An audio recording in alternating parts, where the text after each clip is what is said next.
Check this out, guys. Bam.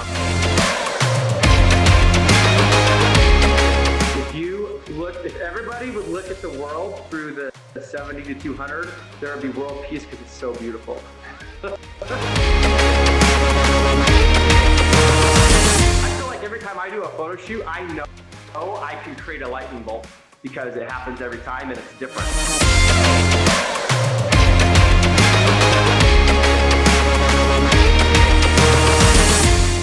So yeah, Daniel is, not only, like I said, super talented, but he's very passionate about what he does. He's uncompromising when it comes to his creative vision, and he's always willing to push the envelope to get what he wants. And he has a vision, and then he works hard to get to it, and he just eliminates obstacles along the way. And it kind of goes back to what João Carlos was talking about the other day, which is it's problem solving. Being a photographer and being a problem solver go hand in hand, and you can definitely see that in Daniel's work. And hopefully we'll talk about all of that today. So welcome, Daniel. Yeah, it's great to be here. Love it.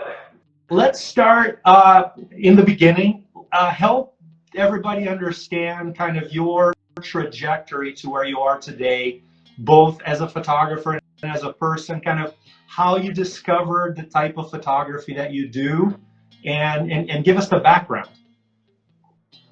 Yeah, so I'm super passionate about this part I'm going to talk about, and I come from a really conservative family. My dad's a dentist, and my dad is an amazing individual, but he's really conservative, and so like doing something creative and entrepreneurial, like to make a living, was kind of like not really like something that was like put out there in front of me when I was growing up. And so I kind of was going out on a limb, choosing this creative entrepreneur lifestyle. And so I had to figure things out like all on my own.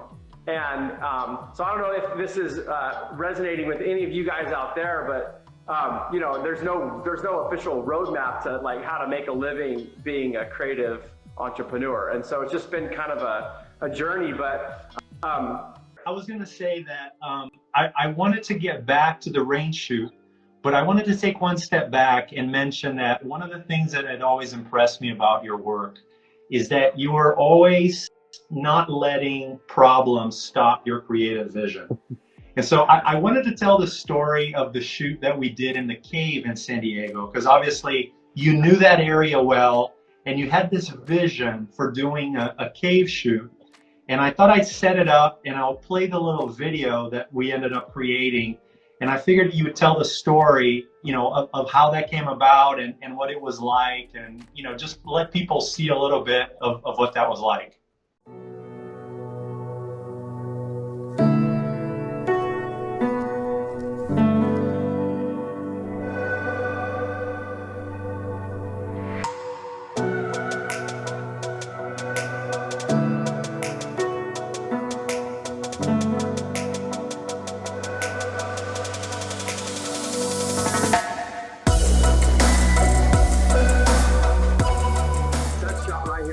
check this out, guys. Bam.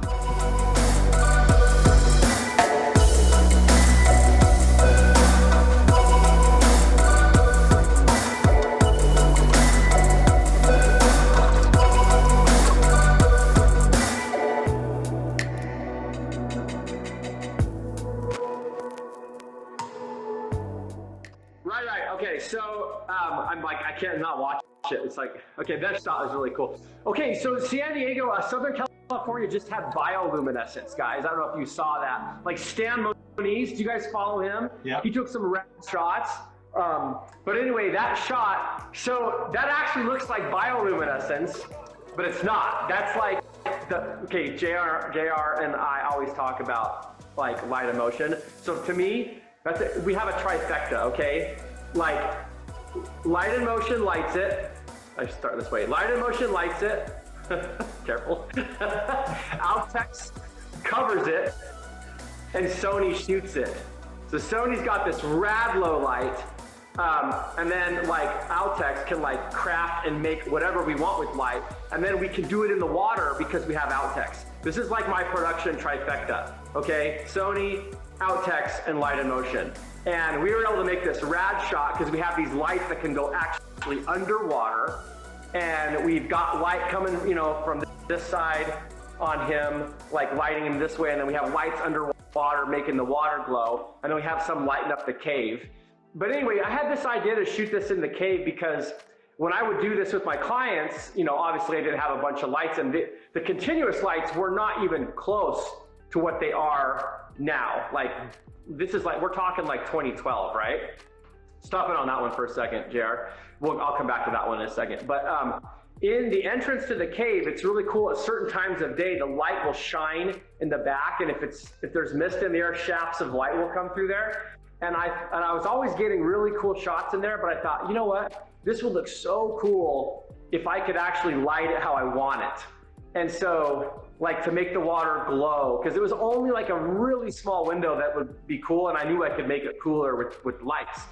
And one thing that I had figured out when I started doing underwater fashion was we used to use strobes, and I built a water housing for my speed light, my Canon speed light. It was an acrylic tube, and we capped both ends, and one end was clear, and we stick it in there. And then we used fiber optic cables that would take a little bit pulse of light and put it on the sensor on the speed light.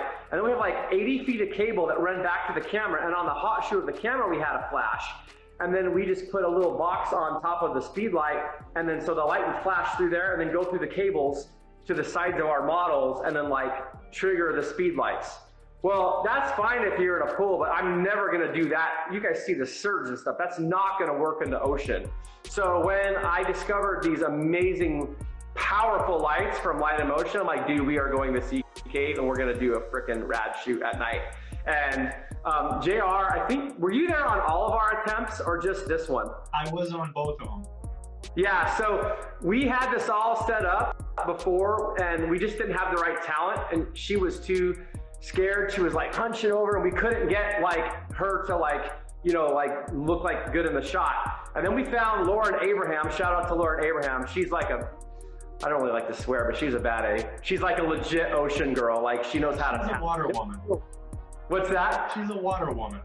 She's a water woman, and you could see it was a little wavy, but she's handling it great, and she looked amazing. And so we were able to, like, it takes a lot of people too. So we had like a crew of 9 people, because you can't put light stands in the water, right? There's surge like coming in and out, like, and so we actually have like swimmers that are holding a light. So I'm directing the light, you know, swim here, and I'm directing the talent. These epic, magical shots because we had, you know, these lights, and we were able to do it with Outex and have it covered. What Daniel's not telling you is that you've got sea lions in there, you know, sea life all around us. The tide is coming in and out and crashing onto the rocks, right? It's cold. It's midnight, right? And so those are the things that he's not even mentioning. Okay. Is that like the coolest light on those rock faces? So we were able to do that because we put a window washing pole. It was like 24 feet long, and I figured out, like, I attached some different things so we could feed the Light in Motion light on it. And because they're submergible, we pushed that thing down under the water and angled it up, so it was shining through, like, from a depth. Shining through seawater, making those ripples and that green cast onto, so it was lighting up the water, and it was lighting up this epic shot. And you can see at the very beginning, JR and I are swimming in the water as it's like refracting off of the cliff, and we're holding on to this thing. People think it's a rope. That's the window washing pole. That was a really epic shot. And what I thought I'd also mention, Daniel, is that, you know, we got Sony involved in that shoot because Daniel has been shooting with Sony cameras for a while and Sony lenses. And Sony is based, their US headquarters is in San Diego. So we got some of their folks involved, and that, I think, led to Daniel being invited to participate in Sony's premier event. They do an event called the Condo event once a year. And Daniel got an invitation to present at the second Condo event up in Monterey, where Daniel had a chance to showcase some of his skills for underwater photography, not only in front of the press, but in front of some of the premier photographers worldwide that Sony flies in to this event. And so this was their second event up in Monterey. And I'll let you sort of tell the story, Daniel. Yeah, so we just like a lot of photographers never have had an opportunity to shoot underwater because you got to find a pool, you got to find models that are good at it, you have to have lights, and like these are like world-class photographers. So it was really cool to go up there, and we pretty much built the set and like, you know, got everything ready and like let them come in and like shoot underwater fashion, but in a way that was lit like really awesome. And we have some amazing talent. In fact, we need to give a shout out to Kayla Kalish at Kayla Kalish. She is this gal right here behind me. That's shot underwater too. And this is her obviously in the images. Yep. Yeah, so that was really cool. And then Sony, you know, that was pretty much like the talk of the show there. People just couldn't get enough of underwater. And so then I told them about the rain stuff I do, and they invited me back. And we did a rain shoot up there. We hosted that, let people use that set and taught that up there, and that was pretty epic too. Right. We did it in the airplane hangar. It was pretty amazing. Talk a little bit about your photography gear. What kinds of photography settings do you use? What your style is? Is there a particular style? Maybe you know, there's different styles for different types of shoots. So educate people a little bit about using the camera, how you look at the way that you approach a photo shoot. Sure. Maybe this is a good time to also say that I am pretty much a hybrid shooter. So I'm not just photo. So I shoot a lot of video as well. In fact, it's probably 50-50 what I do. And I started doing video also for the rain stuff because it just lends itself so well to motion. But yeah, so as far as camera, well, okay, so style. So like a lot of my style is kind of like, I hate to say it, but for a lot of my work, because I have this balance between like what I love and like what pays me, but there's an overlap too. I'm not saying I don't love shooting dance. I love shooting dance. I just never in my wildest dreams would have thought I would be a dance photographer, but I'm a full-on dance photographer now. But anyway, it's a little bit formulaic because I kind of got it dialed in what looks cool. And so a lot of my images like have the same look to them, which I really love. It's like edgy, dark, shadowy, with really awesome highlights, like you can see here. But then if you scroll down like to like the bottom of my feed, like just the very beginning of it, then it gets like, then there's like this natural light, like adventure stuff, right? So, you know, I'm a big fan of using lighting. I like to craft my images rather than just be like, hey, here's what it is, you know? Like this guy with the sledgehammer, obviously, right here. This is Chris Smith. If you want to learn how to tell the story of your business, go check him out, The Campfire Effect. The Campfire Effect. Anyway, he's a cool client of mine. But yeah, that's totally lit, but it's epic, right? Now, the one right behind me of Kayla, this is actually ambient light. Like, there's no strobes, and it's beautiful because it's all just like bright and airy and pastel-y. And, you know, and I love that look. And we just used that by putting a giant scrim over the pool, and then just everything bounced off the white plaster of the pool and everything, right? So my style, I would say, is, you know, like directional light. I love directional light. So the light's coming from one spot, there's gonna be some shadows involved with that. So most of my shoots, if I'm doing portraiture, I have a 4-foot Westcott Octabox. It's the Rapid Box XL. They don't make that model anymore. They make a different one, but that's the one I have. Yeah, so as far as gear, I own 3 lenses, that's it. I have a Sony Zeiss 55 1.8. I have a Sony Zeiss 16 to 35 f4, which I shoot all my wide stuff on. And then I have the 70 to 200 Sony G Master lens, which is like amazing. I have another photographer friend, his name is Mark Mabry, and he said, this is his quote, I wish it was mine because it's pretty awesome. If everybody would look at the world through the 70 to 200, there would be world peace because it's so beautiful.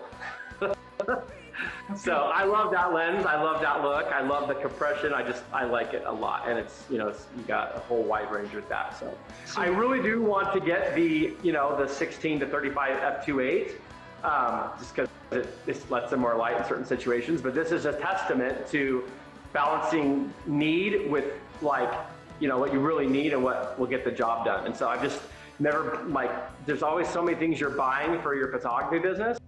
I just have never gotten around to doing that. And I've always been able to get by without it, but I do want to ditch that lens for the f2.8 as soon as I can. Let's shift gears to the range shoot. I know it's a big part of your portfolio. Yeah. Can you give people an overview of what that is, what it entails and what you want to talk about the range shoot? Yeah. So range shoots are fun.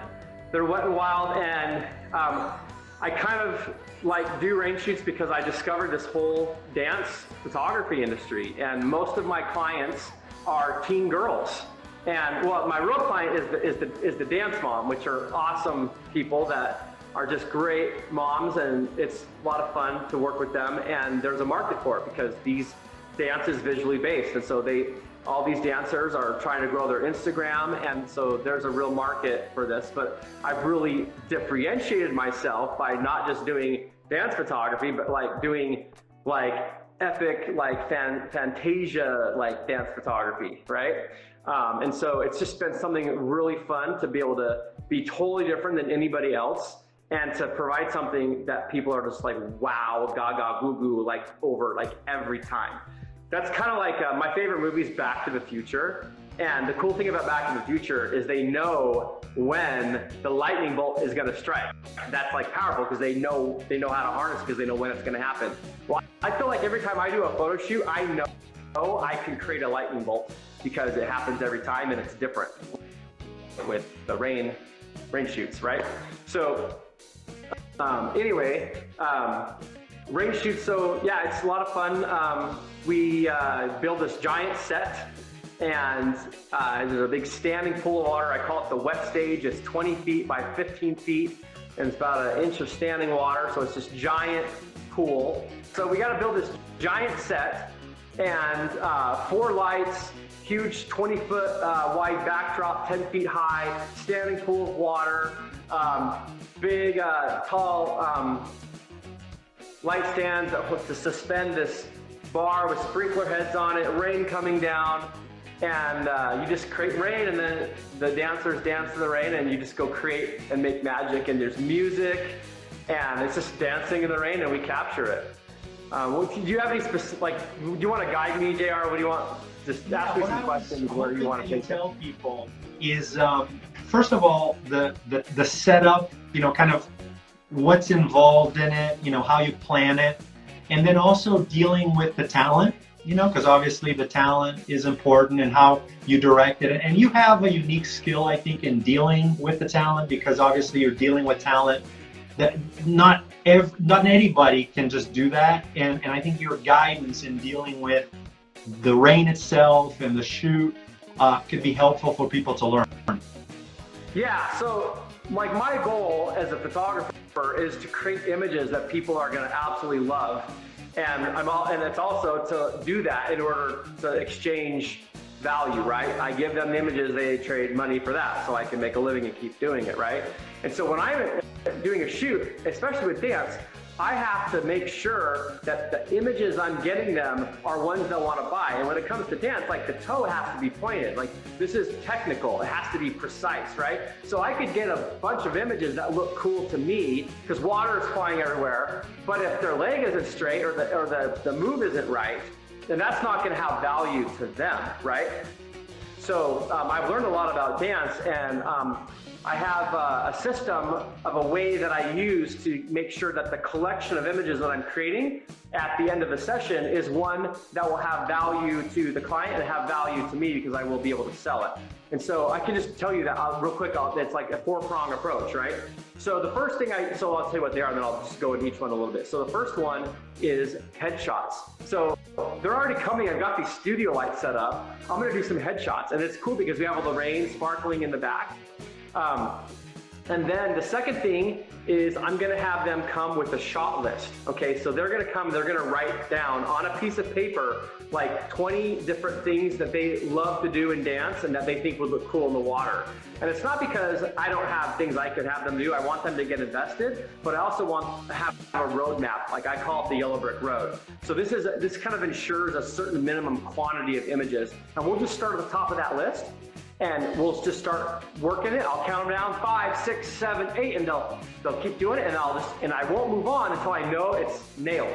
And so we just do the first one and check it off and move down to the second one. Okay, work it, no, point the toe. I'll go show them back to the camera, see how you're doing this. Oh, okay, I see. And then we'll like do it again, and we'll get that one, not cross it off the list. Then we'll just work down the list, and now we've got 20 images in addition to maybe 5 really cool headshots. Now we got like 25 images. And my goal is to get around 40 to 50 images that I can just lock down and like, here you go, here's an amazing collection of images that they'll want to buy. So then after that, the third one is I let them freestyle. Guys, dancers love dance because they are movers, they're kinetic, that's how they express themselves. So we'll put on their favorite songs. I have a big loud speaker, and I'll just let them dance, just cut them loose.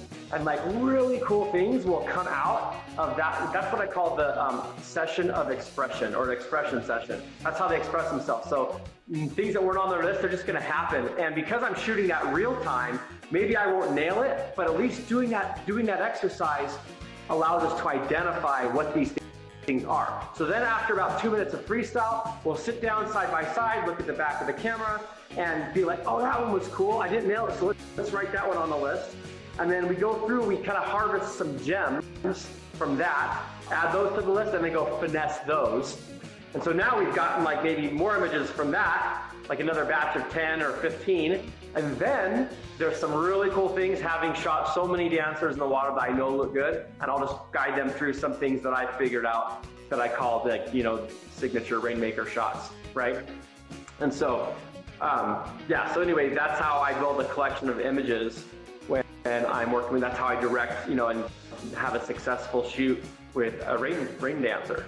Yeah, actually, romantic couples. One question that came in was about mermaids, and if you've done mermaid work, and I know you've done both in and out of rain, and so can you talk a little bit about mermaid work? Yeah, I mean, maybe that person that asked it, if they want to just chime in and be more specific with your question, JR can look for that, but I'll just start talking about that. But maybe if you're the one that asked that question, just be a little more precise, because it's kind of general, but I want to hit at what you're getting at. So, oh yeah, I love this shot. That's the one I was trying to tell you about the other day, JR. Anyway, yeah, mermaids, like every girl secretly wants to be a mermaid, and it's really fun to shoot mermaids. The thing that you need to work on, like that I noticed when you're shooting someone that's doing mermaiding for the first time, is they need to kind of move their legs more like a mermaid tail would go. I see a lot of mermaid stuff where, let me back up. Can you see my knees? Yeah. So the thing is like people like bend their knees a lot, like when they're swimming in these tails. And it just looks like someone in a mermaid tail, like with legs, right? So I try to tell them, instead of bending, I try to tell them to like curve their legs like a parentheses, right? Like either this way or that way, right? And it makes it more like a smooth, instead of like there's a joint in there. You know what I'm saying? Uh-huh. That's one thing that I noticed. Also making sure that they just kind of being aware, okay, you want the tail to be like this. A lot of times I'll see people doing mermaid stuff, and they'll have they'll go this way, and then you can't really see the tail because it's really thin, right? That's why you want it like in this shot. So if she was laying on her tummy, right, like swimming this way, that fin would be so profile, you wouldn't really see it. That's why I had her go on her side, like, you know, like this, right? And then that you've got that tail, big and beautiful, right? I think, did the more precise drill down on that question come in, JR? A little bit. So he was asking originally when you were talking about beach shoots in San Diego. And so yeah. I think you've answered the underwater portion in terms of tips and tricks, which I think is really good. Do you have thoughts on major differences between doing maybe dry mermaid shots versus underwater wet mermaid shots? Oh, okay. So like if you just got like mermaid on the rocks and the beach and like above water. Yep. Yeah, I mean, that to me is just like portraiture, right? So we're just going to use all the elements of good portraiture, you know, like maybe if it's on a beach where there's waves crashing, make use of that water coming up or coming splashing around them. You know, like having it's all subjective, like how your depth of field is, but do you want to see background elements or you just kind of want to blur stuff out and just have a shallow depth of field and just, you know, just how you want to light it, like directional light or full light. Or am I a merman? Sometimes. I'm a water guy. He's not, but he plays one on TV. So João Carlos, who is one of our ambassadors as well from Europe, a commercial photographer, was asking about how big your studio is to accommodate the range shoot. Maybe you can explain to him kind of how the range shoot works. Yeah, so my ideal footprint for a range shoot, like for a space, is 28 by 60 feet. And that doesn't usually exist. So I can get away with doing like 25 by 40. But a lot of times I don't have a studio space. So I'm doing it sometimes like in the evening when the sun has gone down in my client's backyard. Sometimes I find warehouses that are just let me go in there for a week. Like we did at the airplane hangar for Sony. So it's like different places every time. One time I did it in, a guy was building like this barn, like for like events, and it just had a big open front, but there was enough shade from the structure where we could get that look even in the middle of the day because it was a really heavy shade in there. So yeah, so I don't have a studio, but the footprint that I like for space to use is I can get away with 25 by 40 because I love to use that 70-200. So I'm going to want to back up a little bit, right? So I can shoot. Okay. So what advice do you have for outdoor photographers, you know, that are getting started and they want to do more professional work? What advice do you have for them? So I would shoot in RAW for one. I mean, most people probably do that anyway, but like shoot RAW, right? Just, you know, I would just get the highest quality camera body and lenses you could afford. And I would